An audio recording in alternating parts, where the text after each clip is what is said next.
Existe um plugin para deixar o bumbo perfeito.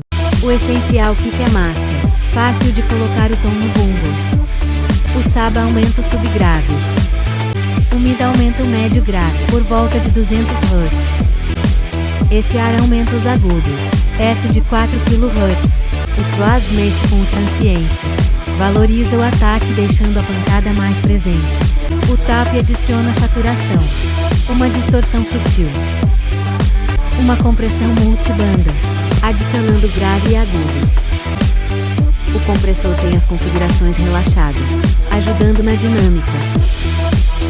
Esse controle pode abrir o estéreo do som. E adivinha só? Também é gratuito. Vamos desligar e ligar para ver a diferença. Siga o curso de BIP para mais dicas.